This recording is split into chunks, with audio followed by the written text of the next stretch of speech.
We have done it! We have finally found a new meta. This is not just some generic grenade spam build. This is not just some generic infinite traversal build either. This is not even abusing a buggy mechanic like burn builds were. This is just insane. The origin story behind this build all starts a few weeks ago when they finally fixed the burn damage bug. We all knew that it was going to open a power vacuum, and we knew that it was only a matter of time before the next best was found. But in the interim, I realized just how little people in my Twitch and YouTube live streams were actually using King Shark on the higher masteries like 50 or 60 plus. And even the people in my comments were only asking for Boomerang or Harley builds or Deadshot builds. Only about 1 or 2 people in my chat said they were using King Shark. So I challenged my community to see who could pull it off. I wanted to see who could come up with a unique build for King Shark that didn't use grenades or infinite traversal as its only method of damage. Something that makes King Shark feel amazing and gives the game a breath of fresh air and adds more diversity in what people are running for builds. And bonus points if the build didn't hinder any other builds for people when you played with them. One of my viewers though, Emperor Frieza, said done. And a day or two later he comes back saying he found something. I knew Frieza was a god at this game, so I was immediately interested. He then posted this clip in my Discord channel and I was honestly shocked and impressed. This was the first time I had really seen someone use King Shark in Mastery 70 without burn and also incorporating melee and shield harvest. And his traversal was infinite, but it wasn't his main source of damage. The shield harvest and melees were actually his main source of damage, while peppering grenades in there every now and then too. The King Shark build actually reminded me of Doom Guy from, well, Doom, zipping around and glory killing everything on screen that was glowing and getting ammo and shield back, ripping tearing everything in half. So I nicknamed it Doom Shark. Frieza then showed my buddy Manny, who loves King Shark and Deadshot, the build that he had managed to create. They both sat in voice chat for a while, and like mad scientists, they began to really experiment with different options. Eventually, Manny messaged me and told me, "We need to meet. You gotta see this." So I jumped into a Discord chat with him, and he began to show me the version of the build he made for Deadshot. This build had unlimited traversal as well, but traversal also wasn't the main source of damage. You also got unlimited grenades, but didn't need to use them. Instead, he just floated in the air while making every single enemy on screen shield harvestable, as well as harvesting them over and over and over and over again. And each time he harvested them, he was gaining so much shield back, he rarely dropped below 50% shield overcharge. And even if he got hit, the very next shield harvest or two would make him full shield again. He was virtually unkillable unless he got nuked by the destroyers. He showed me how he managed to do it, he showed me what Frieza and him had come up with, and basically the base idea for the build. Told me that it could work on any character and that he wanted to see how a 200-hour Boomerang mate could use this build. So, now I sat down, went through my talent tree, put on the items, and my very first test run of this new shield harvest Boomerang, dubbed Doomerang, looked like this. Completely flying through Mastery 52 like it was high school and I was the kid who got a growth spurt last summer and looked like a 32-year-old man all of a sudden. The enemies barely touched me, and Boomerang's traversal has so much range that I was making everything shield harvestable in one use. And his Boomerang melee range is one of the largest in the game and can be spammed fastest out of all of the characters, so I was popping them like frickin' popcorn. Manny and I were both just laughing at how many shields I was actually gaining from each shield harvest, and how fast I could shield harvest them over and over and over again. After that run, we messaged my buddy Rabbit, who is an insane Harley main with over 200 hours on her as well, and told him to get online. We found something. He joins our Discord chat, and we showed him everything we had come up with. Each time, the build seemed to evolve a little bit more. We all had different priority for our characters, or even the talent trees for each character would interact with the build synergy in new ways, allowing for each character to function just a little bit differently. Rabbit loved grenades, so he went as hard into grenades as possible because he hates his own eyeballs. He made the build spawn so many grenades that this is what he saw and how he played the game, and this is what we saw for about 70% of the incursion. We all vowed to keep this a bit secretive until we knew more about it. We all knew the kind of power this build could have, and after a week and a half of testing, each of us upgrading the build more and more on our own characters, we were actually really pumped. We managed to play together while the online multiplayer account bug stuff was just going around, and we saw the synergy that it had with each other. No one was having a bad time, no one was getting their skills prevented, nobody felt like we just impeded someone else. Our damage was honestly even better together. I'm pretty sure nobody even died in the Ivy incursion. We did many tests to discover more about the build and observe how it interacted with different gear or stats in the game. So now, allow me to introduce to you the newest meta for Suicide Squad. This is what we are calling the new Meta Versatile build.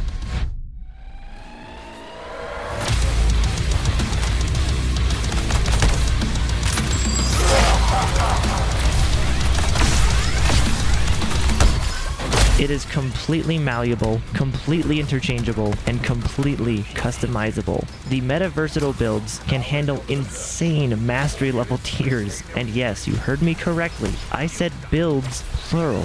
This new meta build can be done on any character and does not require some crazy high-end set bonus to get started. And once they change the boom mutator to stop triggering when you shield harvest or suicide strike, this is going to be an unbelievably crazy build for Harley and King Shark. We were already seeing the amazing potential on those two characters even with boom. This build only has 2 mandatory pieces of gear that you need, and you can craft them at Penguin, so there's no need to farm for hundreds of hours or climb to mastery 30 and higher to get these items. We have pushed this build in so many different directions since we first started to experiment with it. Rabbit chose more shields, more grenades, and more grenade damage, flying around with Harley's grapple and traversal. Manny has made his Deadshot even more unkillable and boosted his damage while being airborne. Frieza went hard into Craze, Melee, and Traversal on King Shark, making it look easy even with the boom mutator on there.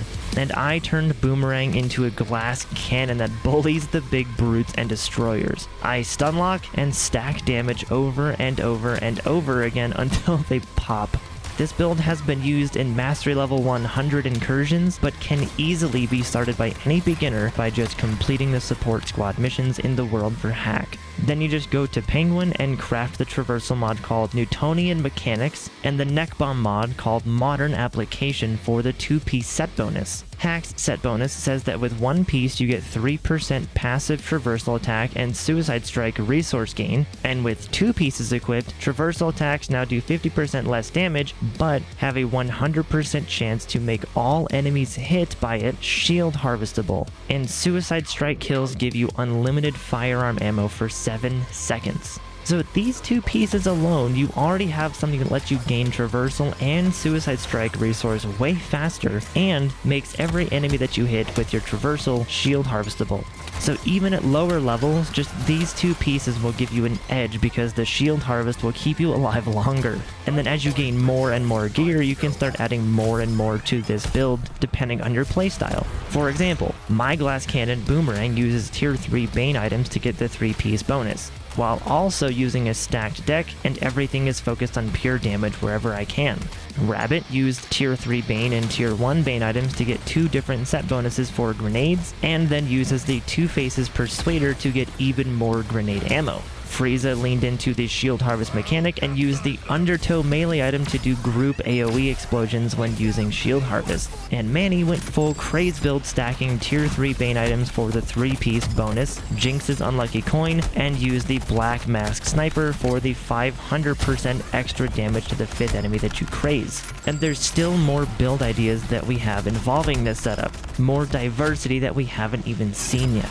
I spent a ton of time brainstorming and testing what scales shield harvest damage or what type of damage it counted as. And well, Rocksteady, you either did an amazing job making sure that almost nothing scales the shield harvest damage higher and it counts as its very own damage category completely, or it's a bug. Because I tested a ton of stuff. Stats that make sense, stats that really don't make sense with shield harvest damage, like grenade damage scaling, and nothing really seemed to make a difference. I was able to confirm that shield harvesting does in fact count as melee damage though, so skill tree nodes that do melee things should work with shield harvesting. And of course, damage bonuses that affect your overall total damage output from all sources work on shield harvest damage as well. So things like stacked deck, those red damage buff drops, and the one piece bonus for Bane's tier 3 set that gives you 4% extra damage per 1% of health the enemy loses, all of those work for example.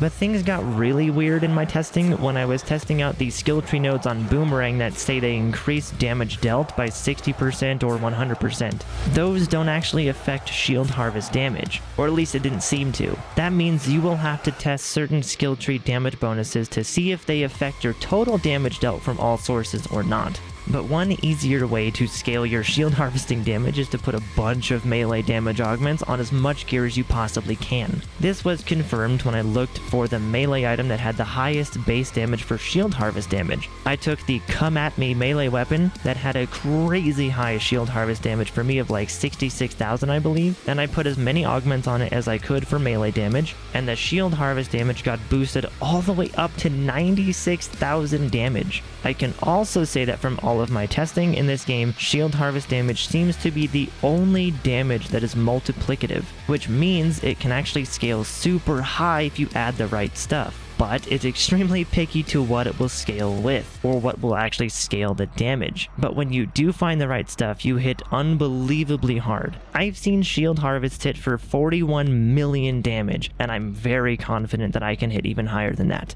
So basically you're going from about 20 to 30,000 base damage on shield harvest from the actual melee item card, all the way up to 40 million damage and higher. I have not seen anything else scale as hard as shield harvest damage since the burn damage was bugged. But don't worry, the awesome thing about this build though is that nothing is bugged. We are not abusing a bug or some broken mechanic to scale our damage infinitely, so this won't get patched. This is just how they intended us to use shield harvests. It was just slept on until now. But I will continue testing the damage and seeing what else we can do with shield harvests. My goal is to see if this game has damage buckets, if you're familiar with the Diablo term. I want to find out what other stats in the game are multiplicative, if any. Which, if you want to know more about the stats, the math, and how damage buckets work in these types of games, let me know in the comments down below. But maybe you don't want to be the damage dealer, you just want to be as hard to kill as you can be. Well then you can just stack as much shield capacity, shield overcharge, damage reduction, and health as you can for augments and skill tree talents, which you can then turn into damage by putting the augments that gives you 50% more damage when you're above 100% shield. Then add the augment that gives you 5% shield per melee and per critical as well. You can also lean into Suicide Strike damage and then can make all of your augments give Suicide Strike damage and Suicide Strike resource. The possibilities are crazy, pun intended. Plus, this season we have a mutator called Overwhelming Power.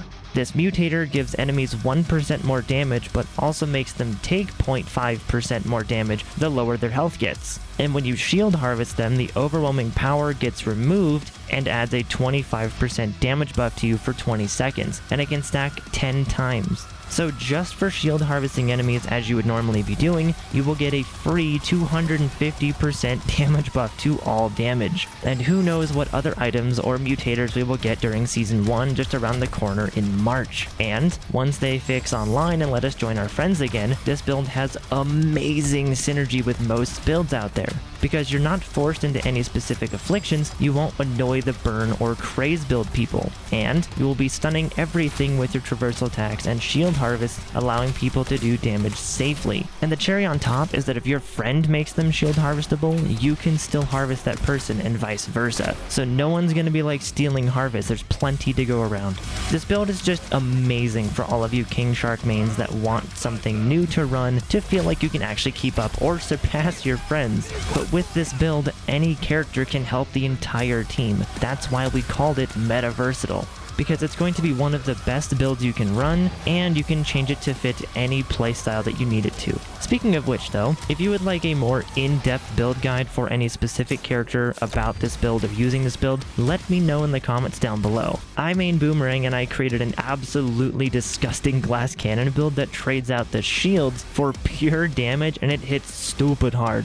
But if you want me to make a build guide for any of the other characters, let me know. But this build is just insane. It lets you play how you want to play, and no matter how you set it up for your preferred playstyle, you will have amazing survivability. So even if you already have an amazing grenade build, this can help you stay alive even longer, and still give you an insane amount of grenades so it won't break your build. Or like for my glass cannon build, I am super squishy, but this build lets me stay alive a little bit longer. It is essential for my build. I can still feel confident staying in the middle of a group of enemies because of the group stagger and other things as well. And even for the firearms incursion, if you're tired of getting exploded by the destroyers, you need to run this frickin' build, because making something shield harvestable stuns them, allowing you to cancel the nuke buildup. Or at the very least, if the nuke doesn't get cancelled, you have the iframes immunity to keep you safe more often. And then you can shield harvest them after the nuke ends. In summary, this build is insane, and will also get even better when they disable boom from triggering when you shield harvest or suicide strike an enemy. And like I mentioned before, if you're brand new to the game, you can start by just going and doing a few missions for hack to get the blueprints and then crafting the 2 pieces that you need. And when they fix the multiplayer issues, this build is amazing with friends. It synergizes extremely well with other builds and playstyles. And once again, if you want to see me make specific build guides for each character using this build, let me know in the comments down below. So I hope you enjoyed this build. If you did, be sure to drop a like on the video. Go out there, give this a shot, and once again, if you want to see a specific build guide for any of the characters, let me know in the comments down below. I also just wanted to mention that I know things are rough for this game currently with the bugs that we've been having, but fear not. This channel and this community is full of amazing, positive people who love this game. So if you are looking for a community of people who just love this game and want to see it get better and are being super positive and actually enjoy the game, be sure to hit that subscribe button on your way out. I plan on making much more content like this for Suicide Squad coming up as well. And you can feel free to join my Discord as well. We have a ton of great people in there that are always willing to play together as soon as they fix the online multiplayer. But I hope this helped you. If it did, feel free to once again leave a like on the video. It would mean a lot to me if you did do that. But now, I would like to give a special shout out to all of the amazing members on this channel. I have seen such incredible support from this community, and just a ton of amazing humans who have been supporting this channel, and it means so much to me. So special thanks goes to my amazing girlfriend Nerd, once again, I love you my Harley, and also to Nanostorm, Sheila, Rashed, Liam Gibson, Aussie.Andrew, Han, Spassern I Scofen, I really hope I'm not butchering that one, Nigel Johnson, The Real Artist, Traditional Artist, JR, Smoking Aces, Gav, Adrian Schnell, Bane Apes, Sketch 2805 Studios, I Mistborn, Asuna, Definitive, Flaws, Nightwing, Anderson Fuentes, I hope I'm not butchering that one either, Shadow the Ghost, Agent Reaper, Colton, Lottie, Goober316, Rabbit, Emperor Frieza, Dark Dimension, BJ, Prototype, Psych Villain 22, Medi Warrior 45, Spider Skywalker, Hobo Star, Jerzu 87, Manny, and Green Ranger 32. Thank you all for supporting this channel and for being the nerdiest of the nerds. If you would like to support this channel even further, you can always click that join button on my channel and join the nerdiest of the nerds. The support is never forced or expected, but it helps tremendously, and I will always be very, very appreciative of all that you do to help my dreams be a reality. I literally would not be here if it were not for all of you guys. And we're almost at 8,000 subscribers as well. I cannot believe how fast this channel is growing, and it's all thanks to you guys. But also, I wanted to know, how many hours do you have in this game so far? Let me know in the comments down below as well. I have 260 hours in this game as of the making of this video. I love this game. But if you are new to my channel, don't forget to hit that subscribe button on your way out. Let's get to 8,000 subs. But thank you so much for watching. Later, nerds!